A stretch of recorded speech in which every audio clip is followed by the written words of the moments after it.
무조건 자수해야 된다라는 것도 믿으시면 안 되고요. 뭐 내가 자수를 해가지고 혐의 없음을 받아줄게, 그러면 다 끝난다, 이런 말도 믿으면 안 됩니다. 아까도 얘기했지만 혐의 없음은 최종적인 처분이 아닙니다.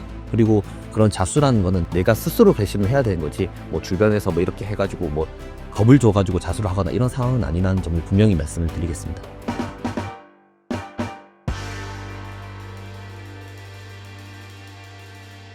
안녕하십니까, 수사반장의 최성현 변호사입니다. 이번에 자수에 대한 문의가 너무 많이 들어와가지고 자수에 대해서 좀 설명을 드리고, 어떤 경우에 자수를 하는지, 또 자수한 이후에 추가적인 수사가 들어왔을 때 이걸 어떻게 진행이 되는지에 대해서 유의사항과 함께 말씀드리도록 하겠습니다. 자수의 정확한 정의와 구체적인 방법은 무엇인가요?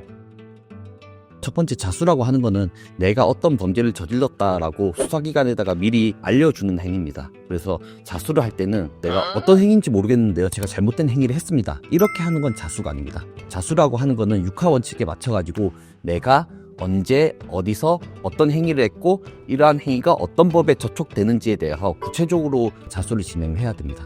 자, 두 번째, 단순히 구두로만 자수를 한다고 해서 자수의 효력이 발생하는 건 아닙니다. 우리 형사소송법은 자백 보강의 법칙이라고 해서 자백만이 유일한 증거일 경우에는 자백의 증거 능력을 인정하지 않습니다. 그래서 어떤 증거, 정황 증거나 이런 거 아무것도 없이 뭐 어떤 특정 사이트에 들어가가지고 어떤 음란물을 시청했다, 그 외에 어떤 증거도 제출하지 않는다고 하면 이건 당연히 자수의 효력이 없을 뿐만 아니라 자수한 내용이 혐의 없음으로 그냥 털어지게 됩니다. 자, 그러면은 자수를 어떻게 해야 되냐?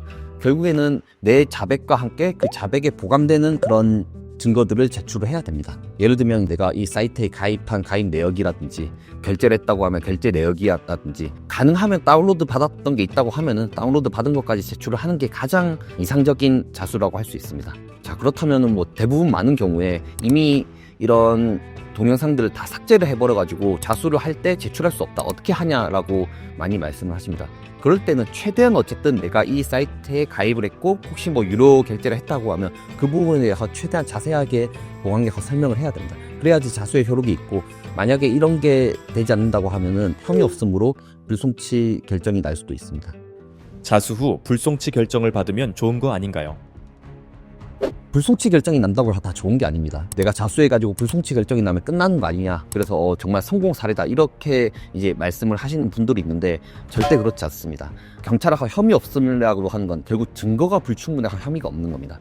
한번 이 사건에 대해서 혐의 없음으로 결정이 났다고 해서 더 이상 수사가 안 되는 건 아닙니다. 언론 기사에 보셔서 알겠지만 뭐 일부 특정한 뭐 사안에서 추후 나중에 다른 증거가 확보가 돼가지고 추가적인 수사를 통해서 기소가 되는 경우를 좀 많이 보셨을 거라고 생각을 합니다.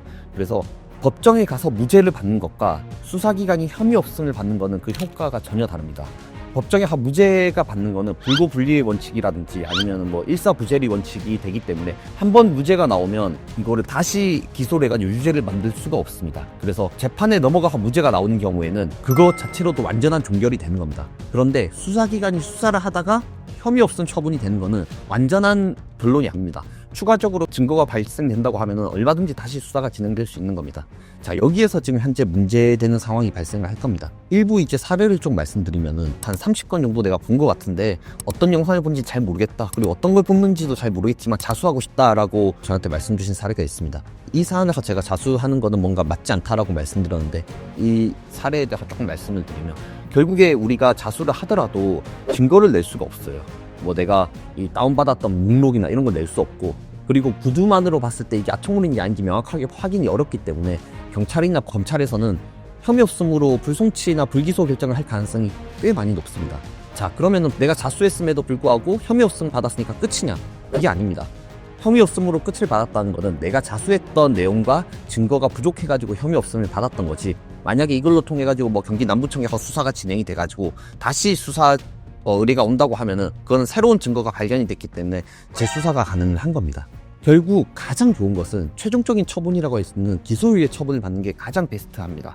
어떻게든 내가 최대한 이 사건을 구체적으로 얘기를 해서 기소유예를 받는다고 하면 그거는 기소유예 자체가 최종적인 처분이기 때문에 그 기소유예가 된 사안을 가지고 또다시 처분을 할 수가 없는 겁니다. 그래서 그 혐의 없음 처분과 기소유예 처분의 차이를 정확하게 아셔야 됩니다. 그래서 자수를 할 때 내가 그냥 두리뭉실하게 자수를 해서 불송치 결정을 받는 거는 정말 쉬운 일이고 어렵지 않습니다. 뭐 내가 증거를 제출 안 하면 당연히 불송치 결정이 나는 겁니다. 그런데 자수를 했으면 반드시 기소유예 결정을 받는 것을 목표로 해야 됩니다. 그래서 기소유예 결정을 받아야지만 내가 자수한 그 내용에 대해서는 앞으로 더 이상 처벌을 받지 않게 되는 겁니다. 이런 부분 유의해가지고 자수를 할 때 좀 신중하게 해야 되고, 일부 이제 내가 자수해가지고 불송치 결정을 받았다, 혐의 없음을 만들어주겠다라고 하는 거에 현혹이 되시면 안 됩니다. 이게 혐의 없음을 받았다고 해서 완전히 종결이 되는 게 아니기 때문입니다. 어떤 경우에 자수를 고려하는 게 좋을까요? 이건 제가 수없이 많이 얘기를 했지만 다시 한번 좀 정리를 해드리겠습니다. 첫 번째는 악청물을 다운로드 받아가지고 수사 대상이 확실하고 압수수색도 나올 가능성이 있는 경우에는 자수를 하는 것이 좋습니다. 악청물 같은 경우에는 다른 불찰물이나 딥페이크와 다르게 1년 이상 징역형에 처하게 됩니다. 벌금형이 없기 때문에 무조건 기소유예가 나오지 않는 한도 내에서는 무조건 법정으로 가가지고 재판을 받게 됩니다. 그래서 자수를 하는 경우에는 악청물이어도 어쨌든 기소유예가 나오는 사례들이 있고 그런 전력이 있기 때문에 악청물에 대해서는 자수를 좀 고려할 필요만 합니다. 자, 두 번째는 어떤 거냐? 내가 압수수색이 나오면 절대 안 되는 상황이 있습니다. 예를 들면 내가 회사에서 뭐 영상을 다운받았다거나 아니면 가족이 있는 집이어서 내가 가족들한테 절대 알리면 안 된다거나, 이런 경우에는 절대적으로 압수수색을 방지하기 위해서 자수를 진행을 해가지고 내가 이미 제출을 하는 방식으로 진행하는 게 좋습니다. 자, 세 번째가 가장 중요하다고 저는 생각을 하는데, 이 사태로 인해 가지고 제가 정말 수없이 많이 상담을 하는데 괜찮다라고 하시는 분들이 많았어요. 그럼에도 불구하고 너무 스트레스를 받아가지고 자수를 하겠다고 하시는 분들이 있더라고요. 개인의 성향에 따라 다르지만 내가 이 사건 때문에 너무 큰 죄책감이 들고 도저히 일상생활을 할 수가 없을 정도가 되고 극단적 선택까지 뭐 고려를 하는 경우라고 하면은, 그런 경우에 한해서는 자수를 하는 것도 좋은 방법이 됩니다. 자수를 할 때 디지털 포렌식과 증거물 임의 제출은 필수인가요? 이거는 이제 우리가 객관적인 정황이나 증거를 얼마나 제출을 하나에 따라 달라요. 이게 어떤가 처분이 나려고 하면은 적어도 범죄 사실이 특정이 돼야 됩니다. 범죄 사실이라고 하면은 위치, 장소, 누가, 언제, 이런 건 기본이고, 가장 중요한 거는 어떤 촬영물을 시청을 했냐 아니면 다운을 받았냐, 이런 걸로 이제 범죄 사실이 특정이 되게 됩니다. 그런데 내가 영상에 대해 어떤 특정도 하지 못하고 뭐 예를 들어 불찰물이었던 것 같다 이렇게 해가지고 자수를 한다고 하면은, 자수를 받은 경찰관의 입장에서는 이게 특정이 안 되기 때문에 송치를 할 수가 없습니다. 그럼 결국에 경찰이 남은 건 그냥 에라 모르겠다 송치를 하든지, 아니면은 압수수색을 통해 가지고 증거를 보강하든지, 아니면 또 뭐 불송치를 하는 방법, 이 세 가지 경우를 하게 됩니다.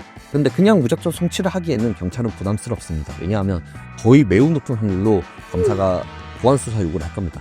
그렇다면 이 경찰은 이게 빨리 종결이 됐다고 하면은 사건을 하나 빨리 빼는 건데, 검사님이 이제 보완 수사 요구를 하면 또 엄청난 시간과 에너지가 들어가야 됩니다. 그렇기 때문에 이제 한 번에 그런 보완 수사 요구를 받지 않기 위해서 임의 제출을 요구하는 경우가 있을 수 있습니다.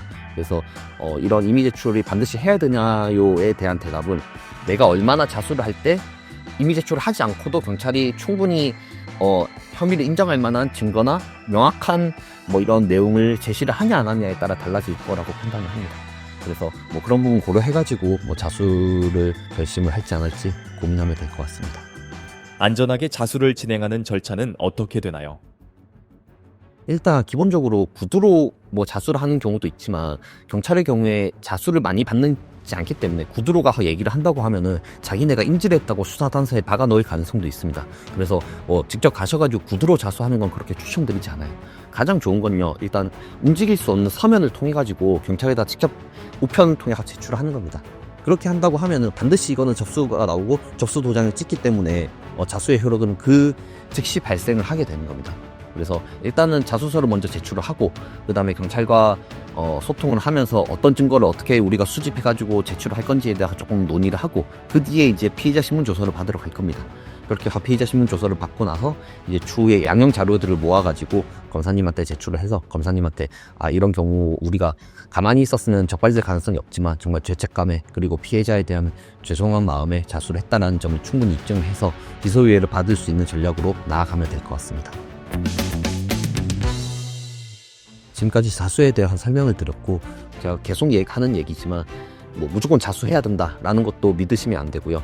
뭐 내가 자수를 해가지고 혐의 없음을 받아줄게, 그러면 다 끝난다, 이런 말도 믿으면 안 됩니다. 아까도 얘기했지만 혐의 없음은 최종적인 처분이 아닙니다. 그리고 그런 자수라는 거는 내가 객관적인 상황을 충분히 인식을 하고, 그럼에도 불구하고 아까 얘기했던 그런 사유들로 인해 자수를 하겠다고 내가 스스로 배신을 해야 되는 거지, 뭐 주변에서 뭐 이렇게 해가지고 뭐 겁을 줘가지고 자수를 하거나 이런 상황은 아니라는 점을 분명히 말씀을 드리겠습니다. 그래서 뭐 이런 데에 더 추가적인 문의사항이 있으시면 저한테 상담 신청 주시면 제가 또 친절하게 답변 드리도록 하겠습니다. 수사반장의 최성현 변호사였습니다. 감사합니다.